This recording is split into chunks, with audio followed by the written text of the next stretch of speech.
তাহলে 11 আবার ফিরে এলাম আমাদের ক্লাসে অ্যাটমিক স্ট্রাকচার বা স্ট্রাকচার অফ অ্যাটম, পরমাণুর গঠন।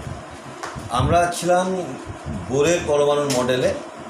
আগের দিন বোরের পরমাণু মডেল হয়েছে, তার আগের দিন রাদারফোর্ডের পরমাণু মডেল হয়েছে। দেখ, বোরের সাথে রাদারফোর্ডের পরমাণু মডেলের পার্থক্য দেখ। এটা হচ্ছে রাদারফোর্ডের পরমাণু মডেল, রাদারফোর্ড, আর এটা হচ্ছে বোর। তোদের আগের দিন আমি একটা ফুটবল মাঠের উদাহরণ দিয়ে বুঝিয়েছিলাম ব্যাপারটাকে, যে রাদারফোর্ড আর বোরের পরমাণু মডেলের মূল পার্থক্যটা কী। আজকে দেখ এরকমভাবে, এটা একটা বইয়েরই উদাহরণ, বইয়ের ছবিটাকে দেখতেও পাবি। এই উদাহরণটাতে দেখ, একটা এরকম করে স্কোপের মধ্যে একটা এরকম করে একটা বল পড়ছে, অর্থাৎ বলটা নিরবিচ্ছিন্নভাবে পড়বে। এটা হচ্ছে রাদারফোর্ড ভেবেছিল। আর বোরেরটা কী ছিল? কোয়ান্টাইজড ভ্যালু, অর্থাৎ ধাপে ধাপে নির্দিষ্ট শক্তিস্তরে ইলেকট্রন ঘুরছে। বলটা যখন এরকম সিঁড়ির ধাপের মতন যদি একটা জায়গার উপর দিয়ে পড়ে, একটা সিঁড়ির ধাপে যদি পড়ে, সিঁড়ির থেকে যদি গড়িয়ে দিচ্ছে একটা বলকে, একটা করে ধাপ এরকম করে নামতে থাকবে। অর্থাৎ প্রথমে এই বলটা এখানে নামলো, রেস্ট নিল, আবার এই বলটা এখানে আবার নামবে লাফিয়ে, এইভাবে নামবে। তাহলে রাদারফোর্ডের সাথে বোরের পার্থক্যটা হচ্ছে এই, বোর যেখানে বলেছিল যে নির্দিষ্ট কক্ষপথ, ডেফিনিট এনার্জি লেভেলে ইলেকট্রনগুলো ঘুরে, কিন্তু রাদারফোর্ড ভেবেছিল একটা নিউক্লিয়াসকে কেন্দ্র করে ইলেকট্রন যেখানে খুশি ঘুরতে পারে। কিন্তু বোর বলল না, যেখানে খুশি নয়, ইলেকট্রনগুলো নির্দিষ্ট শক্তি স্তরের, সেখানেই একমাত্র ইলেকট্রনগুলো থাকতে পারে। ইলেকট্রনগুলো নির্দিষ্ট শক্তি স্তরের কক্ষপথের মধ্যে থাকতে পারে। আচ্ছা, আজকের ক্লাসটাতে চলে আসার আগে আমি তোদের কয়েকটা প্রশ্নের উত্তর দিয়ে দিই। তোদের আগের ভিডিওটাতে কিছু প্রশ্ন করেছিস, যেমন আমার এখানে লেখা আছে, যেমন অরিজিৎ প্রশ্ন করেছিলি যে ওয়াটার আর ওয়াটার ভেপারের স্পেকট্রাম কি একই? ওয়াটার আর ওয়াটার ভেপারের স্পেকট্রাম দেখ, আমি তোদেরকে আগের দিন যে স্পেকট্রামটাকে বুঝিয়েছিলাম সেটা ছিল অ্যাটমিক স্পেকট্রাম, এবং সেই অ্যাটমিক স্পেকট্রামটা সেটা ছিল অ্যাটমিক এবং রেডিয়েশন স্পেকট্রাম, অর্থাৎ পারমাণবিক বর্ণালী এবং বিকিরণ বর্ণালী। এবং বলেছিলাম যে মলিকুলার স্পেকট্রামও হয়। তাহলে ওয়াটার H2O, এটা 3টে অ্যাটম নিয়ে তৈরি একটা মলিকিউল, তাহলে এটা একটা মলিকুলার স্পেকট্রাম হবে, সেটা ডিফারেন্ট স্পেকট্রাম। সেই স্পেকট্রামটার ধরনটাই আলাদা, যদিও এই একই পদ্ধতিতে, এই একই রকমভাবে কম্পাউন্ডের স্পেকট্রাম কিন্তু বার করা যায়। সেটাকে গ্যাসিয়াস ফেজে নিয়ে যেতে হবে, কিন্তু কঠিন বা তরল, সলিড বা লিকুইডের স্পেকট্রাম বার করা আবার অন্যভাবে হয়। অন্যভাবে স্পেকট্রামগুলোকে বার করা হয়, তারা কতটা অ্যাবজর্ব করছে এনার্জিকে, রেডিয়েশনকে, সেটাকে ক্যালকুলেট করতে হয়। ওইটা আবার অন্যরকম একটা নিয়ম আছে। তোরা যদি বড় হয়ে ফিজিক্স বা কেমিস্ট্রি নিয়ে থাকিস, অনার্স বা পোস্ট গ্রাজুয়েট যদি করিস, তখন এই ব্যাপারটাতে তোরা দেখতে পাবি। তো আপাতত আমাদের আলোচনা ছিল atomic spectrum, atom not molecule, বোঝা গেল। 2 হচ্ছে, সুরভি আর গোপী প্রায় একই রকমের প্রশ্ন করেছিলি, যে লাইন স্পেকট্রামগুলো যেগুলো এঁকেছিলাম, সেই লাইন স্পেকট্রামের গ্যাপগুলো কি একই রকম হয়, কনস্ট্যান্ট হয়, বা গ্যাপগুলো কি, মানে ধর তোরা বলতে চেয়েছিলি 195, 90, 85, 80, এভাবে 5 করে গ্যাপ হলো, 10 করে গ্যাপ হলো, এরকম একটা ফিক্সড গ্যাপ কী হয়? ব্যাপারটা সেরকম নয়। অ্যাকচুয়ালি হাইড্রোজেনের ক্ষেত্রে যে স্পেকট্রামটা ভিজিবল স্পেকট্রাম, যেটা দৃশ্যমান বর্ণালী, সেই বর্ণালীটারই গ্যাপগুলো কনস্ট্যান্ট নয়। তোদের বইয়ে ছবিটা দেওয়া আছে হাইড্রোজেনের ক্ষেত্রে, আমি ছবিটাকে তোদেরকে আমি বইয়ের থেকে দেখাচ্ছি। এই দেখ, আমি এই ছবিটাকে তুলে ধরলাম, এই দেখ স্পেকট্রামগুলো, দেখ 4টে, 1, 2, 3, 4টে কালারকে দেখা যাচ্ছে, এবং দেখ গ্যাপগুলো কিন্তু সেম নয়। তাহলে এই গ্যাপগুলো সেম হবে কি না হবে সেটাকে তোরা এর পরে বুঝবি, আমি এক্ষুনি আসছি, আজকে বুঝতে পারবি গ্যাপগুলো সেম হবে কি হবে না। হাইড্রোজেনের ক্ষেত্রে, ভিজিবল স্পেকট্রামের ক্ষেত্রে এই গ্যাপগুলো কিন্তু সেম নয়। সেখানে অন্য যদি অ্যাটম হয়, হাইড্রোজেনের মাত্র একটা ইলেকট্রন, যদি আরও বড় অ্যাটম হয় যাদের ইলেকট্রনের সংখ্যা আরও বেশি, তাহলে তাদের স্পেকট্রামটা, বর্ণালীটা আরও জটিল রকমের হবে।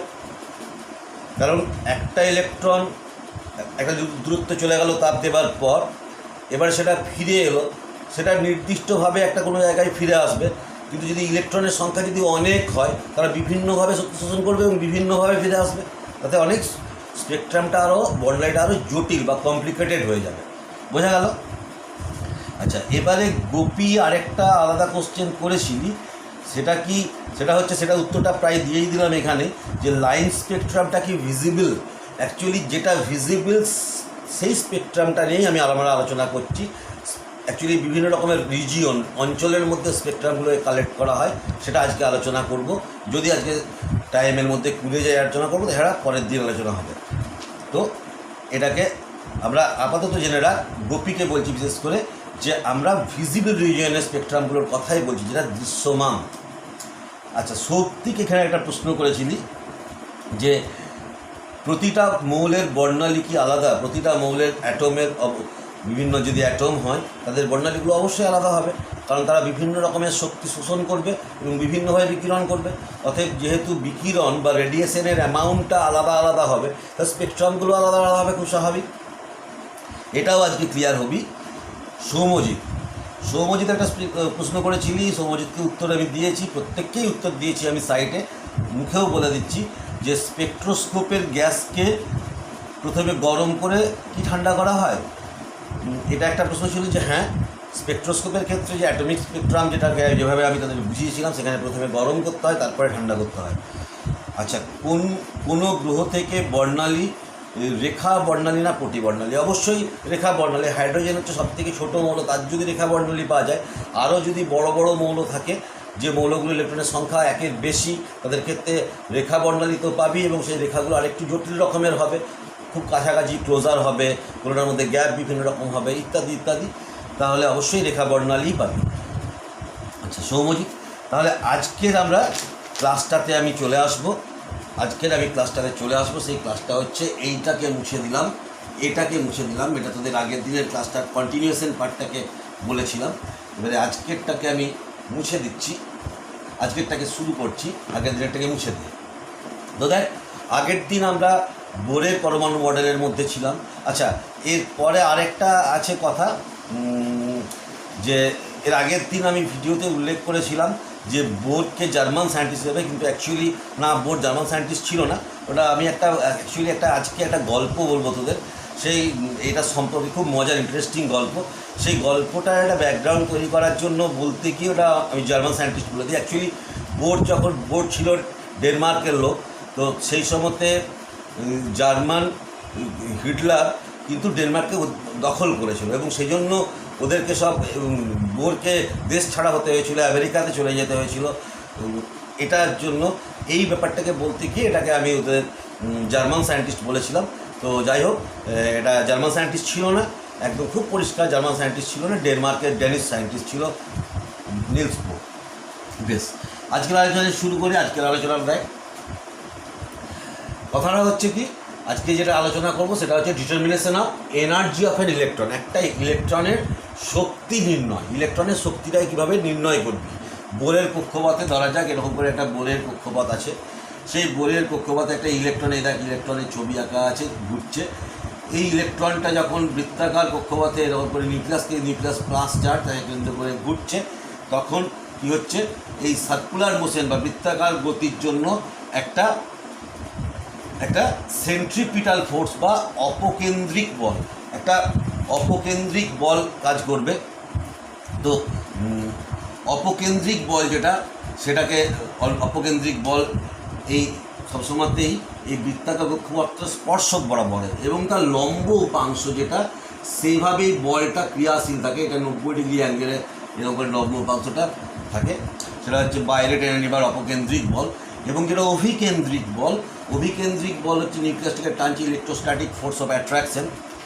সেই ইলেকট্রোস্ট্যাটিক ফোর্স অফ অ্যাট্রাকশনকে দেখ অভিকেন্দ্রিক বা সেন্ট্রিপিটাল ফোর্স, এটা টার্মগুলো আলাদা হয়ে গেছে।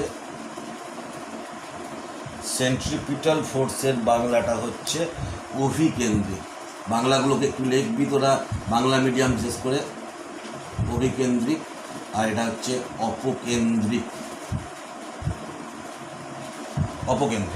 তো যাই হোক, আমি এটাকে আবার ফিরে আসবো, আগে এই ম্যাথামেটিক্যাল রিলেশনটাতে ফিরে আসবো। আমার চোখে পড়লো যে ভুল লিখেছিলাম, ওই জন্য আমি এক্ষুনি কারেকশনটা করে দিলাম। যেখানে ছিলাম, এই যে বাইরে বেরিয়ে যাচ্ছে অভিকেন্দ্রিক বল, এই যে বাইরে বেরিয়ে যাবার জন্য যে অপকেন্দ্রিক বল, এবং ভেতরে টানার জন্য এই যে প্লাস আর মাইনাসের মধ্যে যে আকর্ষণটা করছে, সেটা হচ্ছে অভিকেন্দ্রিক বল মানে হচ্ছে সেন্ট্রিপিটাল ফোর্স, এবং অপকেন্দ্রিক বল মানে হচ্ছে সেন্ট্রিফিউগাল ফোর্স। বাংলায় সেটাকে বলছে অপকেন্দ্রিক বল। অপকেন্দ্রিক বলটা তৈরি হচ্ছে কী জন্য?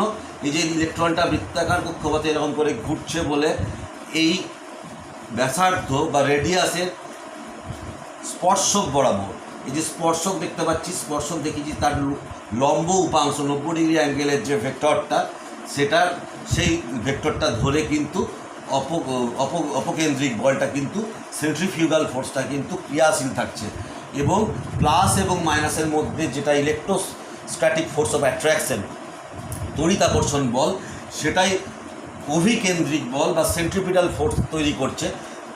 এবং এই সেন্ট্রিপিটাল ফোর্স বা অভিকেন্দ্রিক বলের পরিমাণ হচ্ছে Z²/r²। এটা হচ্ছে কুলম্বের সূত্র, এটা হচ্ছে ইলেকট্রিসিটিতে পাবি তোরা, ফিজিক্সে পাবি কুলম্বের সূত্র, সেখানে Z²/r²। এটা আগের দিন আমি বলেছিলাম তোদের সিমচনের একটা প্রশ্নের উত্তর দেওয়ার জন্য, Z²/r²। আচ্ছা, এই Z² এবং Z²/r² এবং সেন্ট্রিফিউগাল ফোর্স অপকেন্দ্রিক বলের যে গাণিতিক রূপ সেটা হচ্ছে mv²/r। আচ্ছা, প্রসঙ্গত বলে রাখি, Z মানে হচ্ছে অ্যাটমিক নাম্বার, পরমাণু ক্রমাঙ্ক, E হচ্ছে ইলেকট্রনের চার্জ এবং R হচ্ছে ব্যাসার্ধ, এই যে রেডিয়াসটা। এবং অপকেন্দ্রিক বল বা সেন্ট্রিফিউগাল ফোর্সের সমান হচ্ছে mv²/r। এটাও ফিজিক্সের তোরা সার্কুলার মোশনে পাবি।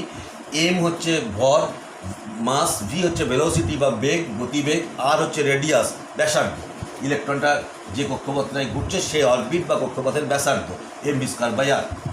আচ্ছা, তাহলে আগের দিনই বলেছি তোদের, যেটা হচ্ছে যখন এরকম করে ঘুরছে তখন এই দুটো বল কিন্তু সমান এবং বিপরীতমুখী হবে। মানে সমান হওয়ার অর্থ হচ্ছে Z²/r² সমান mv²/r। তাহলে Z²/r² সমান হচ্ছে mv²/r। তাহলে কি হচ্ছে, দেখ v² সমান হয়ে গেল কি, v²টাকে এদিকে নিয়ে এটা r-টাকে এদিকে নিয়ে চলে যা, r²টাকে এদিকে নিয়ে চলে যা, আর কেটে গিয়ে r হবে, এটা তাহলে r-টা দিকে নিয়ে চলে গেল। তাহলে v² সমান হচ্ছে Z²/mr, যেহেতু এটা r, এটা কাটাকাটি করে r হয়ে যাচ্ছে, Z²/mr, v² সমান। তাহলে এটা হচ্ছে v² সমান Z²/mr। এরপরে দেখ, এখন এর আগের দিন আমরা বোরের পস্টুলেটস বা বোরের স্বীকার্যতে আমরা দেখেছি যে mvr সমান হচ্ছে nh/2π। আচ্ছা, এখানে আর একটা কথা বলি, তোদেরকে আমি বলেছিলাম h/2π সমান হচ্ছে h কাট, এটা হচ্ছে রিডিউসড প্লাঙ্ক কনস্ট্যান্ট, অর্থাৎ প্লাঙ্ক কনস্ট্যান্টটাকে কমিয়ে দেখানো হচ্ছে। জয়েন্ট এন্টার্সের ক্ষেত্রে আছে h কাট। আগের দিন বলেছিলাম যে h/2π এটাও একটা কনস্ট্যান্ট টার্ম, সেটাকে h কাট বলা হয়। তো এইটার মান নিজেরা বার করবি, এইচের মান বলে দিয়েছিলাম, পায়ের মান তোরা জানিস, মাধ্যমিক থেকে 2 তো জানিসই, ক্যালকুলেশন করে কিন্তু বার করতে বলেছিলাম। এবং আমি একজন কারো কমেন্ট কিন্তু পেলাম না। এটা যদি অফলাইন ক্লাসে হতো, ক্লাসরুমের মধ্যে যদি আমার হতো, আমি কিন্তু প্রত্যেকে কিন্তু আমি কান ধরে দাঁড় করিয়ে দিতাম, কমেন্ট করা উচিত ছিল। আশা করি আজকে তোরা নিজেরা বার করে তোরা এইচ কাট এটার ভ্যালুটাকে বার করে প্রত্যেকে কমেন্ট করবি, ঠিক আছে? চলে আসছি দেখ, তাহলে আগের দিনের বোর্ডের পস্টুলেটস অনুসারে mvr সমান হচ্ছে nh/2π। আগের দিন বলেছি এনটা হচ্ছে কক্ষপথের সংখ্যা বা নাম্বার অফ অরবিট, mvr হচ্ছে কৌণিক ভরবেগ, angular velocity, angular momentum, mvr angular momentum, কৌণিক ভরবেগ, nh/2π, h প্লাঙ্কস কনস্ট্যান্ট, 2 আর পাই হচ্ছে 22/7 আমরা জানি।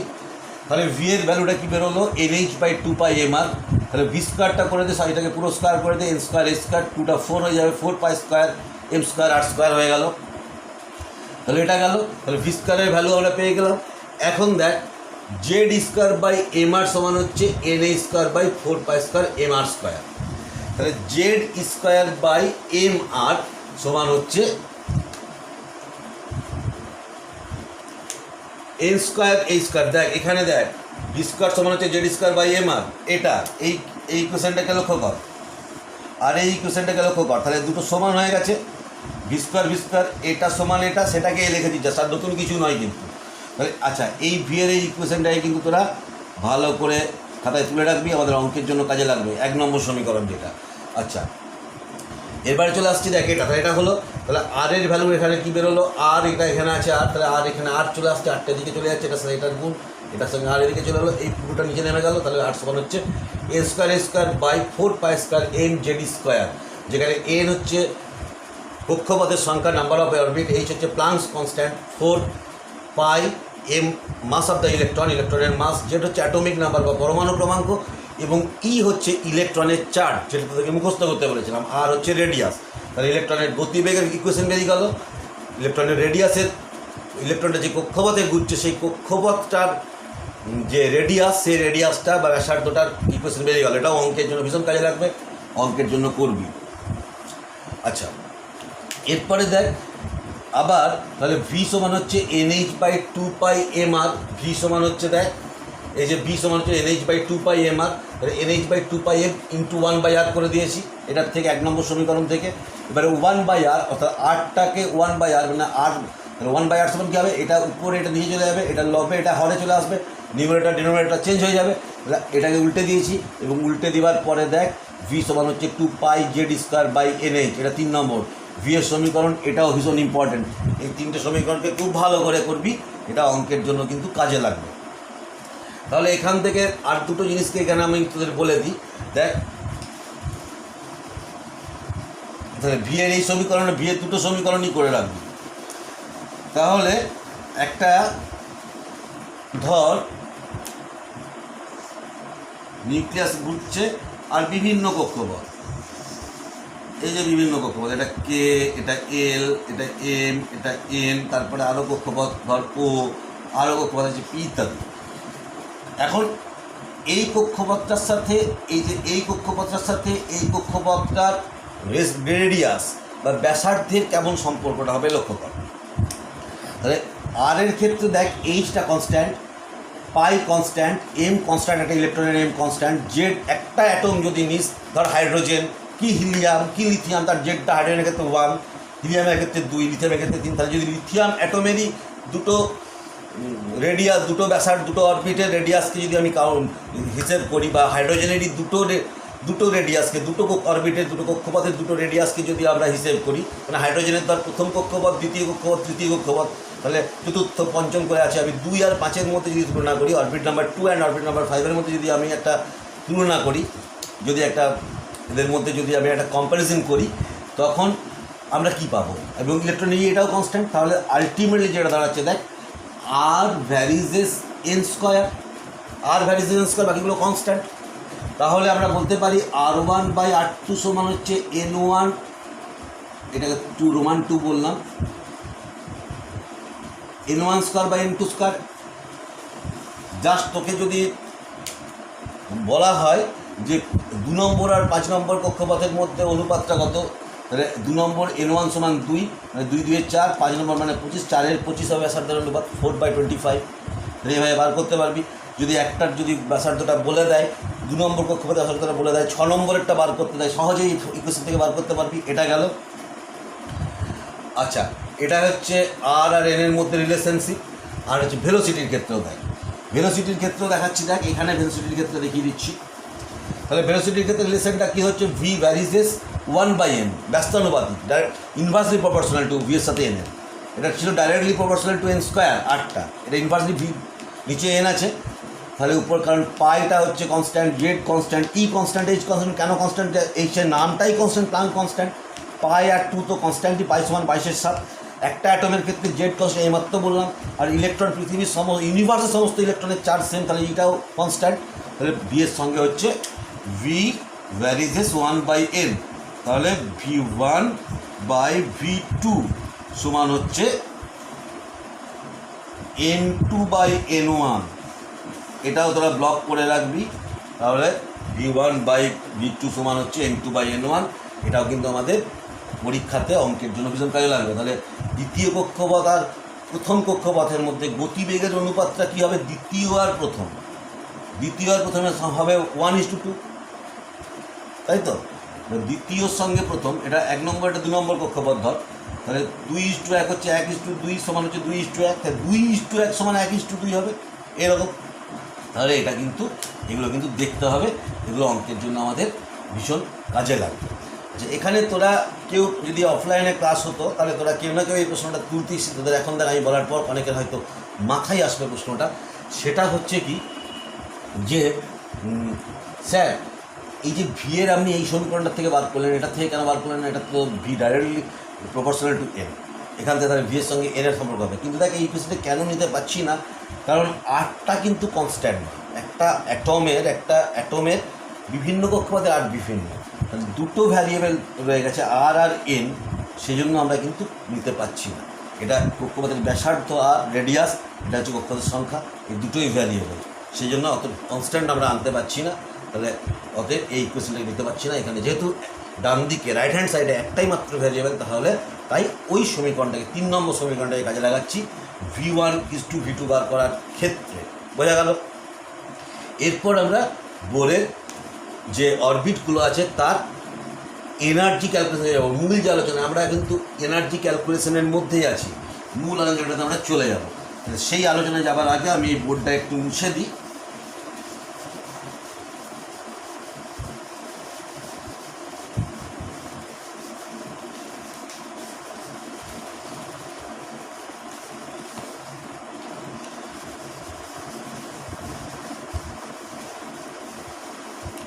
আচ্ছা, বোর্ডের আলোচনাতে আমি চলে যাব।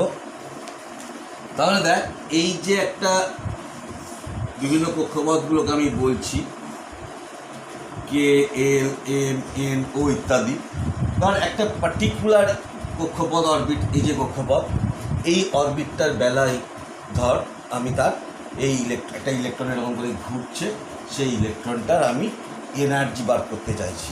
তাহলে এনার্জি যখন বার করব, ইলেকট্রনের এনার্জিকে ই দিয়ে প্রকাশ করলাম, ক্যাপিটাল স্মল ই হচ্ছে ইলেকট্রনের চার্জ, ক্যাপিটাল ই হচ্ছে ইলেকট্রনের energy. Energy of an electron, ইলেকট্রনের শক্তি ধরা যাক ই। ঠিক আছে, ইলেকট্রনের শক্তিকে আমরা ই ধরলাম। তাহলে ই ইজিক্যাল টু হবে, এই ইলেকট্রনটা মুভ করছে, সেই জন্য তার গতিশক্তি কাইনেটিক এনার্জি থাকবে কেই। কেই মানেটা হচ্ছে কাইনেটিক এনার্জি বা গতিশক্তিগুলো তোরা লিখে রাখবি। কিন্তু ভিডিওটাকে স্টপ করে করে প্রত্যেক দিনই বলছি প্রায়, যে আমার যে আমি কথাগুলোকে বারবার ভিডিওটাকে স্টপ করে করে লিখে রাখবি। কে ই মানে হচ্ছে কাইনেটিক এনার্জি বা গতিশক্তি, আর স্থিতিশক্তি পোটেনশিয়াল এনার্জি পিই, স্থিতিশক্তি বা পিই পোটেনশিয়াল এনার্জি যোগফল মোট এনার্জি টোটাল এনার্জি ই। তাহলে এখন কাইনেটিক এনার্জি আর পোটেনশিয়াল এনার্জি, তাহলে কাইনেটিক এনার্জিরও সমীকরণ আছে ফিজিক্সে, এবং পোটেনশিয়াল এনার্জির সমীকরণ তো এই মাত্র দেখলাম পোটেনশিয়াল এনার্জির সমীকরণ। তাহলে যখনই আমরা করবো, দেখ কাইনেটিক এনার্জি হচ্ছে আমরা জানি 1/2 mv², এটা ফিজিক্সে মাধ্যমিক লেভেল থেকে আশা করি তোরা পড়েছিস। আর পোটেনশিয়াল এনার্জি তো আমরা আজকেই দেখেছি z²/r, তাহলে সেটাকে কিন্তু এটা মাইনাস চিহ্ন হয়, পোটেনশিয়াল এনার্জিটা -z²/r। আচ্ছা, পোটেনশিয়াল এনার্জি গেল এটা।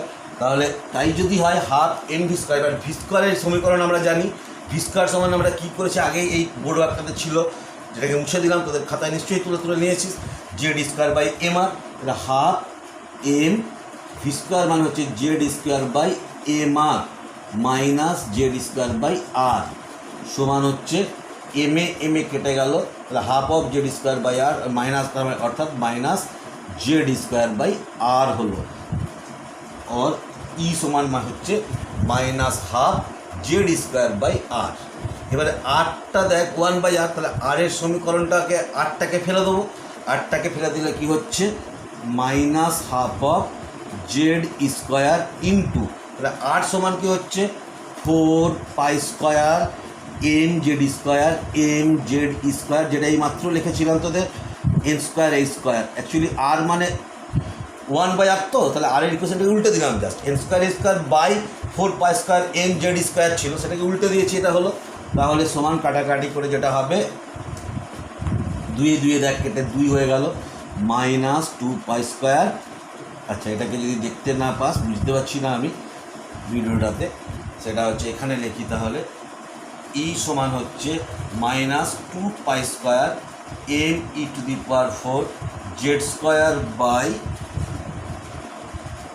me⁴ z²/n²a²।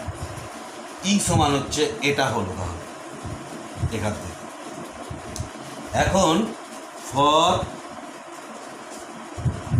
Hydrogen atom, hydrogen পরমাণুর জন্য আমরা জানি জেড সমান হচ্ছে, মুছে দিয়ে এটাকে, জেড সমান হচ্ছে 1, তাহলে জেড সমান যদি 1 হয়, তাহলে ই সমান দাঁড়িয়ে গেল -2π² me⁴/n²a²।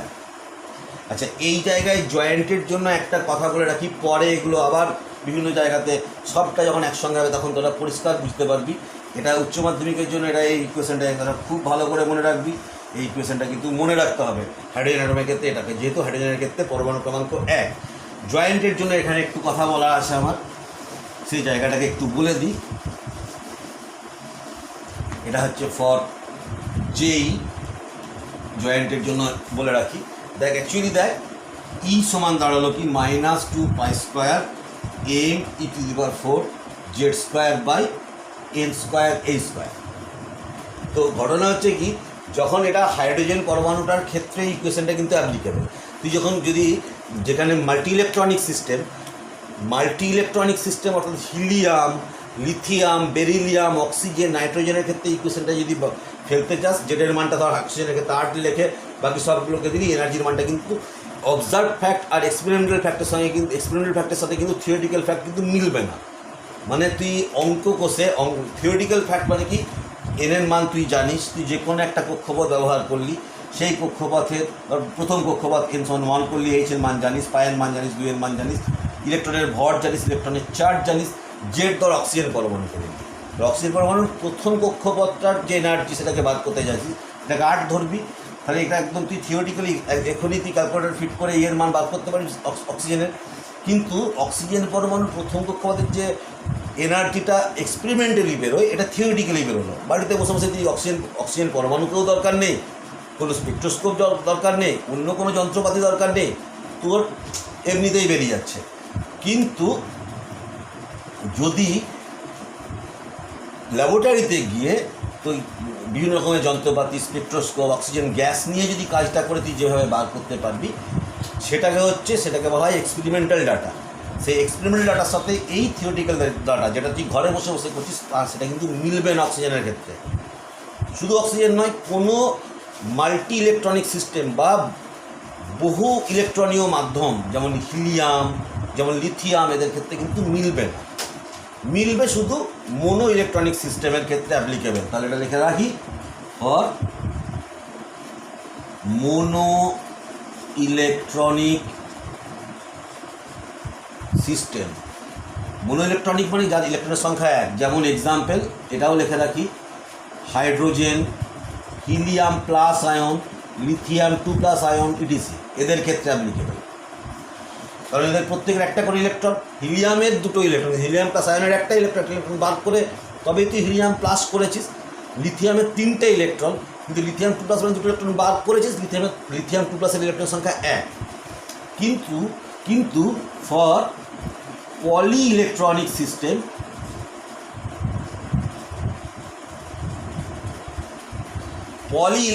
সিস্টেম বা বহু ইলেকট্রনীয় সিস্টেমের ক্ষেত্রে কিন্তু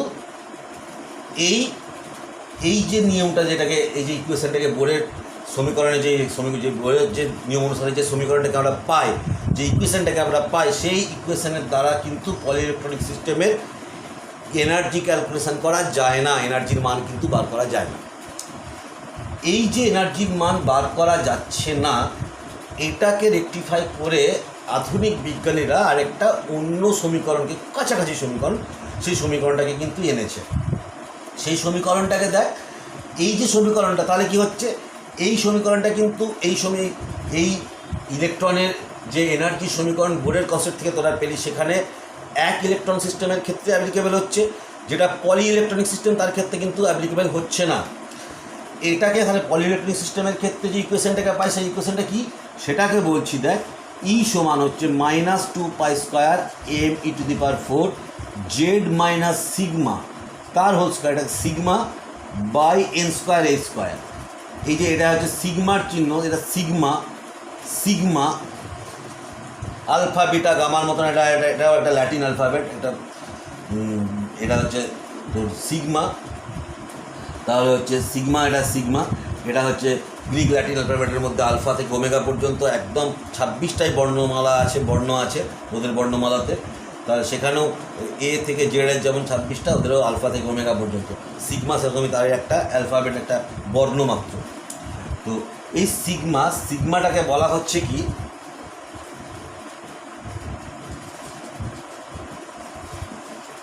spinning constant.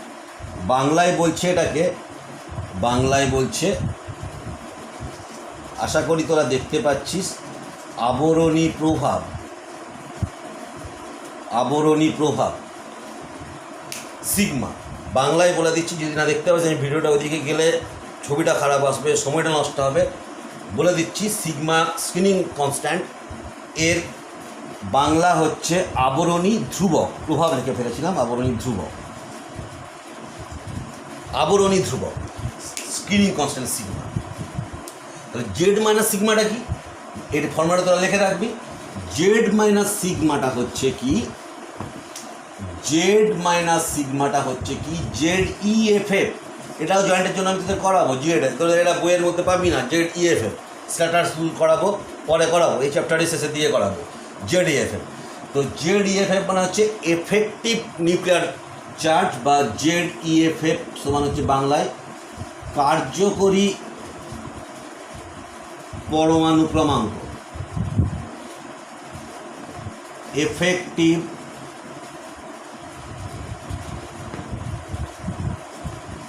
Nuclear charge, effective nuclear charge বা কার্যকরী পরমাণু ক্রমাঙ্ক। কার্যকরী কেন, এই জায়গায় একটা মজা আছে। মানে ধর হাইড্রোজেনের ক্ষেত্রে মিটে গেছে ব্যাপারটা, এখন ধর অক্সিজেনের ক্ষেত্রে 8টা প্রোটন 8টা ইলেকট্রন। তাহলে তোদের কী ধারণা যে 8টা ইলেকট্রন আর 8টা প্রোটন বোধহয় প্রত্যেকটা ইলেকট্রন প্রত্যেকটা প্রোটনের সঙ্গে যুদ্ধ করছে, দিয়ে প্রশমিত করছে। যেহেতু একটা পরমাণু মোটের উপরে, একটা atom as a whole neutral বা প্রশম, নিস্তড়িত হয়, চার্জলেস হয়। কারণটা কি না, ইলেকট্রনের সংখ্যা প্রোটনের সংখ্যা, number of electron number of proton সমান থাকে।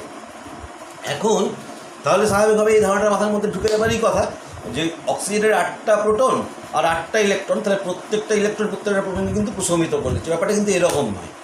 প্রত্যেকটা ইলেকট্রন একটা গোটা প্রোটনের চার্জকে ফেস করছে এমনটা নয়। ধর যেটা প্রথম কক্ষপথের যে এই জায়গাতে যে ইলেকট্রনটা আছে, সে অনেক বেশি প্রোটনের চার্জকে কিন্তু ফেস করছে, অনেক বেশি প্রোটনের আকর্ষণের অধীনে আছে। আবার দূরের কোনো ইলেকট্রন কিন্তু অনেকটা এই আকর্ষণের সীমাটা কিন্তু অনেক বেশি হয়ে গেছে, রেঞ্জটা অনেক বেশি, অনেক দূরবর্তী জায়গা থেকে আকর্ষিত হচ্ছে, তাহলে আকর্ষণটা তুলনামূলকভাবে কম হচ্ছে। তাহলে কিন্তু সে গোটা প্রোটনটার কিন্তু চার্জকে ফেস করছে না। তাহলে টোটাল যে নিউক্লিয়াস, এই যে এই ইলেকট্রনটা, এখানে একটা ইলেকট্রন, কটা প্রোটন, এখানে ধর অক্সিজেনের 8টা প্রোটন আছে, এই ইলেকট্রনটা 8টা প্রোটনকে কি অনুভব করবে উপস্থিতি, ব্যাপারটা সেরকম নয়। সংখ্যায় 8টা প্রোটন হলেও কিন্তু ভ্যালুতে 8টার থেকে কমই হবে। কেমনের ব্যাপার এটা তোদের বলি। এখন লকডাউন চলছে, ট্রেন বন্ধ। ধর একটা ট্রেনে ধর তোরা সব এই মাধ্যমিকের পর যদি লকডাউন না হতো, অনেকেই হয়তো ঘুরতে যেতিস, টিকিট ফিকিট কাটাও ছিল, ক্যান্সেল করতে বাধ্য হয়েছিস এই লকডাউনের জন্য। তো যদি হতো এরকম, ধর এরকম একটা করলি কি, তোদের বাড়িতে একটা ফ্যামিলি ট্যুর করছিস, ভাইজ্যাক ঘুরতে যাবি ট্রেনে চেপে। ধর এমন আছে, তুই, তোর বোন, তোর বাবা আর তোর মা। তা তোর বোনের বয়স ধরা যাক 8 বছর, 8, আর তোর কাকু কাকিমার একটা ছোটো বাচ্চা, তার বয়স হচ্ছে 4, কাকু কাকিমার বাচ্চা। তাহলে তোরা টোটাল গেলি 7 জন মিলে। কিন্তু টিকিট কেমনভাবে কাটবি, তোর বাবার, তোর মায়ের, কাকুর কাকিমার আর তোর যেহেতু 14 বছরের বেশি, তাহলে 5টা ফুল টিকিট লাগছে। তোর বোনের বয়স 14 বছরের কম, তাহলে কি হচ্ছে, তার জন্য হাফ টিকিট। আর তোর আরেকটা যে খুড়তো ভাই বা বোন আছে, যেটা একদমই বাচ্চা, 4 বছর মাত্র বয়স, তার জন্য কোনো টিকিটই লাগছে না। তাহলে তোদেরকে সাকুল্যের টিকিট কিনতে হচ্ছে 5.5টা। অর্থাৎ তোরা 7 জন মানুষ হিসেবে 7 জন ট্রাভেল করলেও সরকারের ট্রেনের রেলের নিয়ম অনুসারে তোরা কিন্তু 5.5 জন মানুষ। এইটা হচ্ছে এফেক্টিভ। অ্যাকচুয়ালি একটা প্রোটন, 8টা প্রোটন থাকতে পারে, কিন্তু সে 8টা প্রোটন, প্রতিটা প্রোটন কিন্তু গোটা প্রোটনের মতন আচরণ করে না, বিহেভ করে না, ভেঙে ভেঙে করে। সেটা স্ট্যাটাস শুনে তোদেরকে বলবো কোন প্রোটনটা কেমনভাবে করে। এই চার্জগুলোকে কী করে আমরা এফেক্টিভ অ্যাটমিক চার্জ সিগমার মানটা বার করি। তাহলে এই ক্যালকুলেশন করে, সেই ক্যালকুলেশন করে সিগমার মানটা বার করে যদি ZEFF বা কার্যকরী পরমাণু ক্রমাঙ্ক বার করতে পারিস, তার স্কোয়ারটাকে যদি এই জেডের বদলে বসাস, জেড মাইনাস সিগমা স্কোয়ার বসাস, তবে আমরা মাল্টি ইলেকট্রন বা পলি ইলেকট্রনিক সিস্টেমের ক্ষেত্রে, বহু ইলেকট্রন সিস্টেমের ক্ষেত্রে, অক্সিজেন হিলিয়াম, হাইড্রোজেনটা বাদ, হিলিয়াম, লিথিয়াম ইত্যাদির ক্ষেত্রে এদের বেলায় কিন্তু আমরা এনার্জি ক্যালকুলেশন করতে পারবো। এটা কিন্তু মাথায় রাখতে হবে। ইভেন হাইড্রোজেন মাইনাস মানে ইলেকট্রন দুটো, সেখানেও কিন্তু এই নিয়ম প্রযোজ্য নয়, এই নিয়ম প্রযোজ্য। তাহলে বোরের মডেলের যে ত্রুটিগুলো আছে, বোরের মডেলের সবথেকে প্রধান ত্রুটি হচ্ছে যে পলি ইলেকট্রনিক সিস্টেম বা মাল্টি ইলেকট্রনিক সিস্টেম বা বহু ইলেকট্রনিক সিস্টেমের ক্ষেত্রে কিন্তু বোরের মডেল প্রযোজ্য নয়। বোর অরবিটের মধ্যে কোনো সাবসেল বা অরবিটাল উপকক্ষ বা কক্ষকে অস্তিত্ব বুঝতে পারেনি। বোরের মডেলের সাহায্যে জিম্যান এফেক্ট স্টার এফেক্টের ব্যাখ্যা দেওয়া যায় না। জিম্যান এফেক্ট স্টার এফেক্ট কি পরে আলোচনা করবো আমরা কোয়ান্টাম নাম্বারসের সময়। হাইজেনবার্গের আনসার্টেনটি প্রিন্সিপাল, হাইজেনবার্গের অনিশ্চয়তা নীতি, হাইজেনবার্গের একটা অনিশ্চয়তা নীতি আছে, সেটাও শেষের দিকে বলবো যে সব কিছু অনিশ্চিত, সব অনিশ্চিত। একটা গল্প বলবো, দেখবি অনিশ্চিতের গল্প কেমন। যেমন ধর তোরা শোলে সিনেমাটা দেখেছিস? শোলে সিনেমাতে একটা অমিতাভ বচ্চনের যে সিনেমাটাতে একটা কয়েন ছিল এবং টস করত, সেই কয়েনটার দুদিকে একই রকমের চিহ্ন ছিল, তাহলে ও যতবার টস করতো ততবারই জিতত। কিন্তু আমরা যে কয়েনগুলোকে পাই, আমাদের যে কয়েনগুলো আছে, সেটা দেখবি হেডটাকে পড়ার সম্ভাবনা 50%, টেল পড়ার সম্ভাবনা 50%। এমন নয় তুই 10 বার যদি টাচ করিস 5 বার হেড 5 বার টেল পড়বে, 10 বারই হেড পড়তে পারে, কি 10 বারই টেল পড়তে পারে, কি 8 বার 2 বার হতে পারে, কিন্তু সম্ভাবনাটা, প্রবাবিলিটিটা হচ্ছে কিন্তু 50%। তাহলে সবসময় একটা নিশ্চয়তা, সার্টেনটি থাকছে না, একটা আনসার্টেনটি, অনিশ্চয়তা কাজ করছে। এইটাকে ইলেকট্রনটার বেলাতেও একটা অনিশ্চয়তা, ওর অবস্থানটা, পজিশনটা ঠিক কোথায়, এই অনিশ্চয়তা কিন্তু কাজ করে। সেটাকে হাইজেনবার্গ অন্যরকমভাবে বলেছে, সেটাকে হাইজেনবার্গের আনসার্টেনটি প্রিন্সিপালে বলছে। সে হাইজেনবার্গের আনসার্টেনটি প্রিন্সিপাল কিন্তু বোরের থিওরির সাহায্যে বলা যায় না, ব্যাখ্যা করা যায়। বোঝা গেল? তাহলে বোরের যে ইকুয়েশনসগুলোকে বুঝতে পারলি, এই বোরের এই এনার্জি ক্যালকুলেশন থেকে আমরা এর পরের জায়গাটায় চলে যাব। যে আমি আলোচনা শুরুতে বলেছিলাম যে আজকে যে একটা গল্প বলার কথা আছে, সেটা আজকের ক্লাসের মধ্যে তোদেরকে বলা গেল না, পরের ক্লাসে বলবো। অ্যাকচুয়ালি এই যে ভিডিও ক্লাসটা, তোদের ভিডিও ক্লাস এবং সেই সঙ্গে আনুষঙ্গিক যে প্রশ্ন উত্তরের পর্ব, তোরা প্রশ্ন করতে থাক আমাকে, আমার সাইটের মধ্যে প্রশ্ন কর।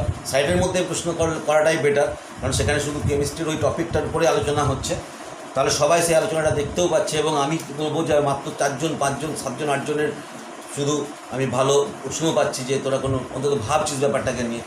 বাকিরা মনে হচ্ছে শুধু ওকে লেখে ছেড়ে দিচ্ছিস অনেকে। অন্তত কিছু প্রশ্ন করা দরকার আছে। আমি সেই সব প্রশ্নগুলোর উত্তর ওইখানে যদি সাইডে নাও দিতে পারি, আমি ভিডিওতে দিয়ে দেবো। ভিডিওতে না বললেও সাইডে দিয়ে দেবো, কোথাও একটা তোদের প্রশ্নের উত্তর সবসময়তে পাবি। তাহলে একটা কমপ্লিট ক্লাস হবে। মানে তোরা বাড়িতে বসে যে ক্লাসটা করছিস মঙ্গলবার আর শুক্রবার, এটা বাড়িতে বসে করছিস বলে মনেই হবে না, মনে হবে যেন আমরা একদম পুরো সামনাসামনি ক্লাস করছি, যদি এই ব্যাপারটা প্রশ্ন উত্তর গল্পটা যদি চলতে থাকে। এবং আমি তোদেরকে বলবো যে এটা একদম ধর, আমি সবসময় তোদেরকে আমি শুক্রবার দিয়ে বলছি, শুক্রবার দিন যে ভিডিওটাকে আমি দিচ্ছি, তাহলে সেই ভিডিওটা আমাকে বৃহস্পতিবার করতে হচ্ছে।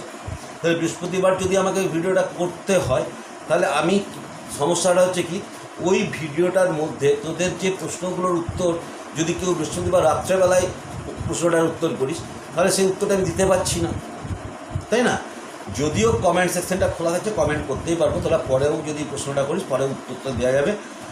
টপিকটা যদি চেঞ্জ হয়ে যায়, আমরা পরের ভিডিও যদি চলে আসে, যদি তার আগের ভিডিওটা সম্পর্কে কোনো প্রশ্ন করিস, তাহলে আমাকে একটু হোয়াটসঅ্যাপ গ্রুপে কিন্তু একটু নক করে দিবি তোরা, যে স্যার আমরা কিন্তু আমি পুরানো একটা টপিকের উপরে ভিডিও নাম্বার 2 এর একটা প্রশ্ন করেছি স্যার, ওই প্রশ্নটা একটু উত্তরটা দেবেন, একটু দেখবেন।